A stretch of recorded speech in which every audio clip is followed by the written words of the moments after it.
Good evening students. তোমালোকৰ HSLC exam প্ৰায় আহি পালে।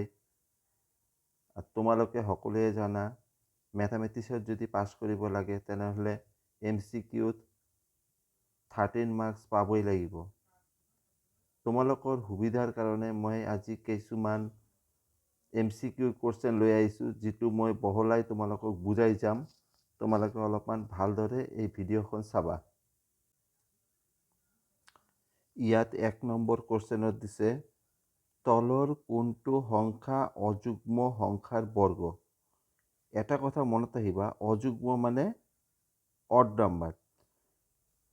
মনত আহিবা এটা কথা যে অযুগ্ম সংখ্যাক বৰ্গ কৰিলে অযুগ্ম সংখ্যাই পোৱা যায় আৰু যুগ্ম সংখ্যাক বৰ্গ কৰিলে যুগ্ম সংখ্যাই পোৱা যায়। ইয়াতে যিহেতু কৈছে কোনটো অযুগ্ম সংখ্যাৰ বৰ্গ, তেনেহ'লে ইয়াতে চাবা তোমালোকে কোনটো যুগ্ম কোনটো অযুগ্ম আছে। লাষ্টত ইয়াতে 4 আছে, তেনেহ'লে এই সংখ্যাটো যুগ্ম। ইয়াত লাষ্টত 6 আছে, এই সংখ্যাটোও যুগ্ম। ইয়াত লাষ্টত 6 আছে, তেনেহ'লে এই সংখ্যাটোও যুগ্ম। তেনেহ'লে অযুগ্ম সংখ্যা কোনটো আছে ইয়াতে?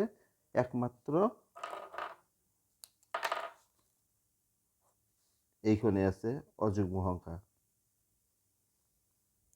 নেক্সট 2 নম্বৰত আছে যে 23ৰ ঘনৰ একক স্থানৰ অংকটো হ'ল। এতিয়া 23 ঘন কৰিব লাগিব। তাৰ কাৰণে 23 কেনেকুৱাকৈ ঘন কৰিবা? এই 23 লিখিলোঁ, ইয়াক আৰু 23 দি মাল্টিপ্লাই কৰিলোঁ, কৰিলে একক স্থানত কি পাম আমি? 3 × 3 9। আৰু আগফালে কিছুমান সংখ্যা থাকিব, সেইটো লৈ চিন্তা কৰিব নালাগে। ইয়াক আকৌ 23 দি মাল্টিপ্লাই কৰিম। 9 × 3 মাল্টিপ্লাই কৰিলে কিমান হ'ব? 7। আৰু আগফালে হ'ব, তেনেহ'লে একক স্থানত কি পালোঁ আমি? 7। তেনেহ'লে ইয়াৰ এনচাৰটো হ'ব কোনটো? এই B নম্বৰ। 3 নম্বৰ কুৱেশ্যন দিছে যে পৰিমেয় সংখ্যা, এইটো দিছে পৰিমেয় সংখ্যাটো, এইটোৰ দশমিকৰ পিছৰ থকা অংকৰ সংখ্যা। তাৰমানে দশমিকৰ পিছত কেইটা সংখ্যা থাকিব। তে আমি এইটো কেনেকৈ ওলাম? এইটো ওলোৱাৰ এটা সহজ বুদ্ধি আছে। সহজ বুদ্ধিটো হ'ল কি, যে প্ৰথমতে আমি লিখি লওঁ ওপৰৰ সংখ্যাখিনি। ওপৰৰ সংখ্যাখিনি কি আছে? 1 4 5 8 8 আৰু তলত আছে 6 25। এতিয়া তোমালোকে কি কৰিবা? যদি কাটাকাটি যায় কাটাকাটি কৰি ল'বা, আৰু যদি কাটাকাটি নাযায় তেনেহ'লে কি কৰিবা? তলৰ যিটো সংখ্যাটো আছে এইটোকে ভাঙি ল'বা। 625ক ভাঙিলে কিমান হ'ব? 5 দি ভাঙিলে 125। ইয়াক 5 দি ভাঙিলে কিমান পাম? 25। ইয়াক 5 দি ভাঙিলে কিমান পাম? 5। অৰ্থাৎ আমি যদি এই সংখ্যাটোক যদি লিখিবলৈ যাওঁ, ওপৰৰখিনি যি আছে এইটোৱেই লিখা, আৰু তলত কি লিখিব পাৰিম? যিহেতু ইয়াতে 5 4খন আছে, এইকাৰণে ইয়াতে আমি কি লিখিব পাৰিম? 5 to the power 4। 5ৰ পাৱাৰ কিমান আছে? 4। অৰ্থাৎ আমি ডাইৰেক্টলি ক'ব পাৰোঁ যে 4 দশমিক স্থানৰ পিছত, অৰ্থাৎ দশমিকৰ পিছত 4টা অংক থাকিব।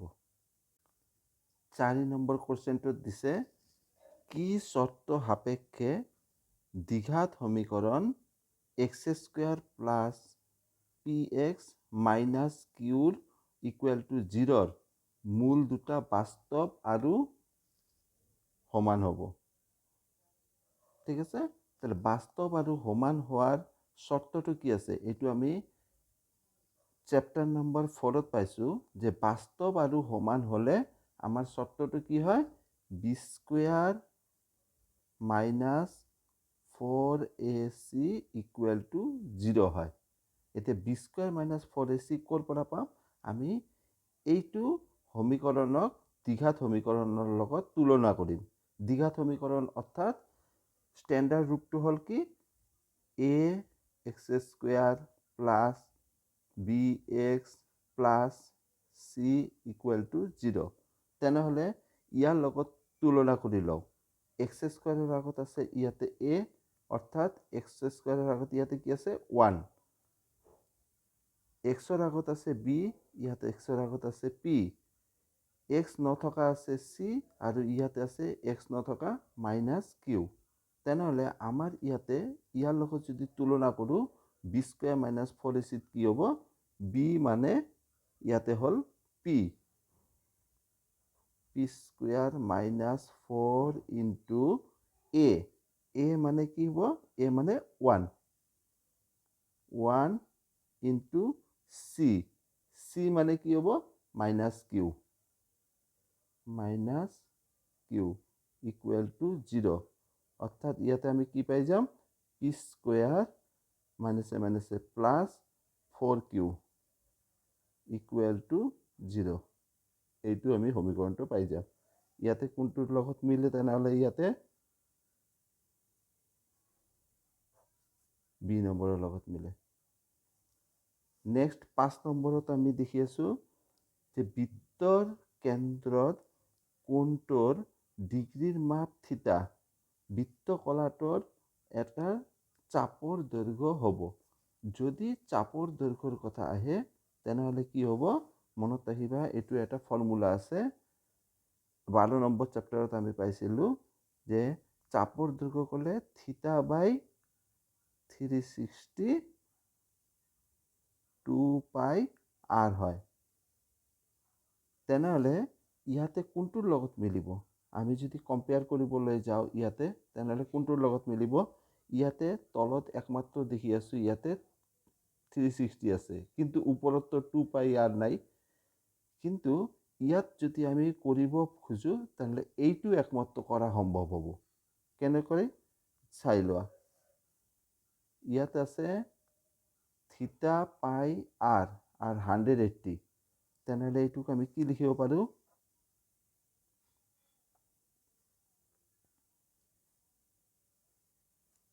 থিতা 180 ইনটু পাই আৰ। এইটো কি কৰিব পাৰিম আমি? এইফালে 2 দি পূৰণ কৰোঁ ওপৰত, আৰু তলতো 2 দি পূৰণ কৰোঁ। তেনেহ'লে কি পাম আমি? ওপৰত পালোঁ থিতা, তলত পাই গ'লোঁ 360 ইনটু 2πr। এই পাই গ'লোঁ। তাৰমানে আমাৰ কোনটোৰ লগত মিলিল?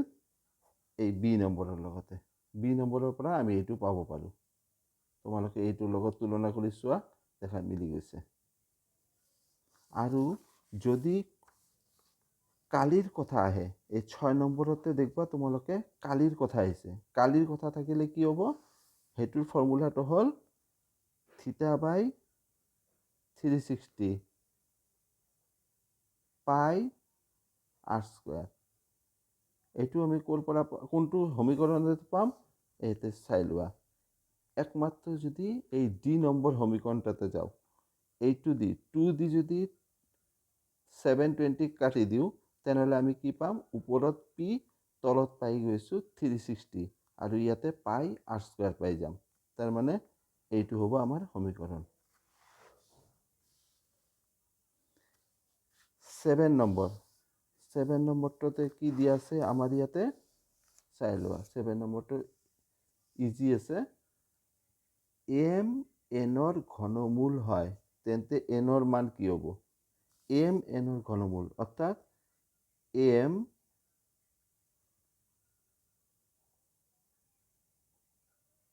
এনৰ ঘনমূল, অৰ্থাৎ আমি এইভাৱে লিখিব পাৰোঁ এম ইকুৱেল টু এন ঘনমূল হিচাপে।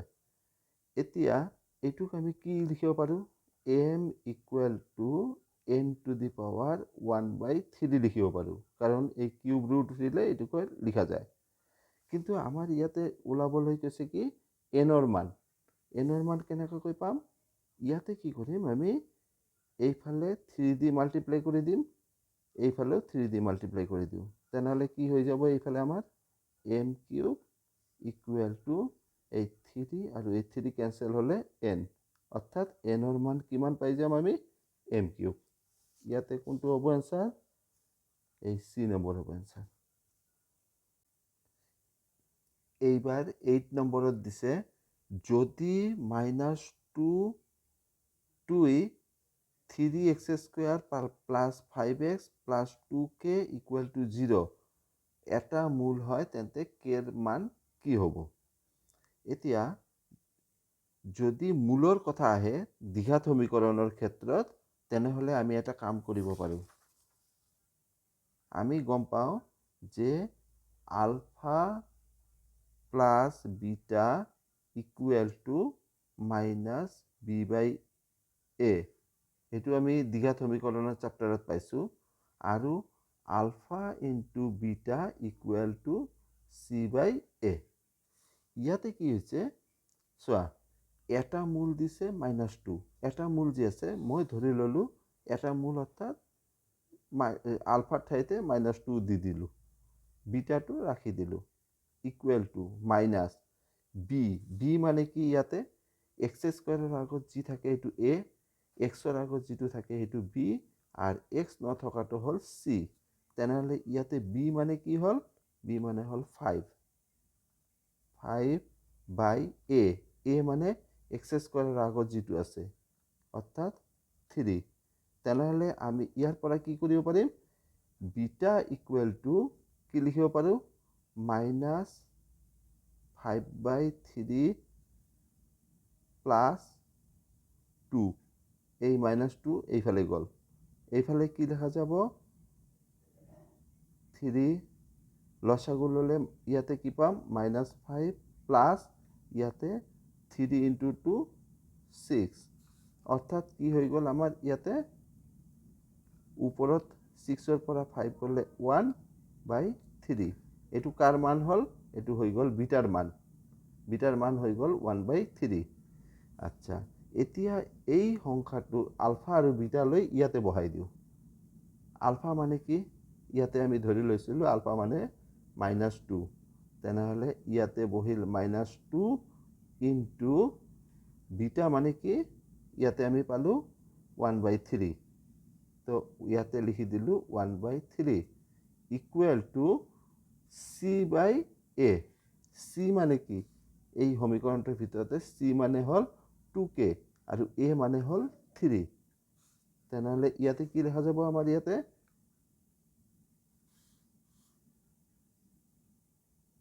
2k/3। তেনেহ'লে আমি যিমান সোনকালে কৰিব পাৰোঁ ইয়াৰ কাৰণে চেষ্টা কৰিব লাগিব। ইয়াতে যেহেতু ইকুৱেল টু আছে আমি কি কৰিম? তলত কাটি দিম আৰু আমাৰ লাগে কেৰ মান। তেনেহ'লে এইফালে থাকি গ'ল কি?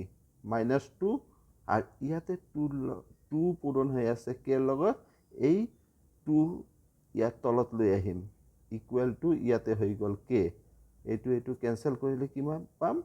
-1 অৰ্থাৎ কেৰ মান পাই গ'লোঁ আমি -1। চাওঁ ইয়াতে আছে নে নাই? কেৰ মান আছে -1, এই পাই গ'লোঁ। 9 নম্বৰটো দিছে এটা গোলকৰ আয়তন। গোলক অৰ্থাৎ কি? স্পিয়াৰ। স্পিয়াৰৰ আয়তন মানে ভলিউম আৰু পৃষ্ঠকালি মানে হ'ল সাৰফেচ এৰিয়া সমান বুলি কৈছে। তাৰমানে এটা গোলকৰ আয়তন আৰু এটা গোলকৰ পৃষ্ঠকালি সমান। গোলকটোৰ কি বুজিছে? বেছ কিমান? আচ্ছা ফাৰ্ষ্ট কথাটো আমাৰ জানিব লাগিব গোলকৰ আয়তনৰ ফৰ্মুলা কি? গোলকৰ আয়তনৰ ফৰ্মুলা হ'ল 4/3 পাই r³ আৰু পৃষ্ঠকালিৰ ফৰ্মুলা কি? 4πr²। তেনেহ'লে আমাৰ সুবিধাৰ কাৰণে আমি কি কৰিম? দুয়োফালৰ পৰা কেনচেল কৰি যাওঁ একেধৰণৰ বস্তুবিলাক। যেনেকুৱা পাই কেনচেল হয়। ইয়াতে r আছে 2টা, ইয়াতে আছে 3টা। 2টাৰ লগত কাটি দিওঁ, এটা থাকি গ'ল। এতিয়া কি লিখিব পাৰোঁ আমি? এইফালৰ পৰা এইফালে থাকি গ'ল r, এই r এইফালে গুচি গ'ল 4, এই তলত আছে 3, এইটো যাব ওপৰত আৰু এইফালে ওপৰত আছে 4, এইটো আহিব তলত। কেনচেল কৰিলে আমি ইয়াতে কিমান পাই যাম? 3। আৰৰ ভেলু কিমান হ'ল? 3। r মানে কি? আর মানে হল ব্যাসার্ধ, কিন্তু আমার কিন্তু ব্যাসার্ধ না লাগে, আমার ইয়াতে খুঁজিছে কি ব্যাস কিমান, ব্যাস অর্থাৎ ডায়ামিটার। তেনেহ'লে আমাৰ ব্যাস কিমান হ'ব, এই ব্যাসাৰ্ধ যিটো আছে তাৰ ডবল হৈ যাব, তেনেহ'লে ব্যাস ইকুৱেল টু হ'ব কিমান 2 × 3 অর্থাৎ 6। ইয়াতে কোনটো হ'ব তেনেহ'লে এনসার, এই সি নম্বৰটো হ'ব। আজিৰ লাষ্ট কোশ্চেন লৈ আহিছোঁ এই 10 নম্বৰটো, যে ইয়াতে দুটা সমীকৰণ দিয়া আছে আৰু ইয়াতে সুধিছে সমীকৰণটোৰ অসীম সংখ্যক যদি হয় সমাধান, তেনেহ'লে কেৰ মানটো কি হ'ব, কোনটো হ'ব কেৰ মান সুধিছে। তাৰ অসীম সংখ্যক হ'লে আমাৰ কণ্ডিশ্যনটো কি দিয়া আছিল, আমি জানো ক্লাছ চেপ্টাৰ নম্বৰ 3তে পাইছোঁ যে A1/A2 B1/B2 আৰু C1/C2 এই তিনিটা ইকুৱেল হ'ব। তেনেহ'লে ইয়াতে যদি আমি সজাই লিখোঁ A1 B1 C1, C1 মানে এই 5টো এইফালৰ পৰা এইফালে লৈ আহিম, তেনেহ'লে কি হ'ব, এইটো 2 এইফালে হ'ব 3 আৰু এইফালে হ'ব -5। আৰু তলত কি আহিব, দ্বিতীয় সমীকৰণৰ পৰা লিখোঁ কে 4K আৰু এই 10টো ইয়াৰ পৰা এইফালে লৈ আহিম, তেনেহ'লে ইয়াতে কি আহিব 4K আৰু -10। এতিয়া আমাৰ লাগে কেৰ মান, তেনেহ'লে তিনিটাই যেতিয়া ইকুৱেল আছে এইটোকে আমি ইগনোৰ কৰি দিওঁ, অকল এই দুটাৰ পৰা লৈ ল'লে আমাৰ হৈ যাব। এইটো যদি আমি কেনচেল কৰোঁ, কেনচেল কৰিলে কি হ'ব 1, এইটো হ'ব 2, তেনেহ'লে ইয়াতে ক্ৰছ মাল্টিপ্লিকেশ্যন কৰিলে কি হ'ব K × 1K ইকুৱেল টু 2 × 3 কিমান হ'ব 6, তেনেহ'লে কেৰ ভেলু হৈ যাব 6। ইয়াতে কোনটো হ'ব এনসাৰ, এই চি নম্বৰ হ'ব এনসাৰ। তেনেহ'লে আজিৰ কাৰণে এই 10খনে ৰাখিলোঁ, নেক্সট ভিডিঅ'তে মই আৰু বেছি ইম্পৰ্টেণ্ট বাছি লৈ আহিম।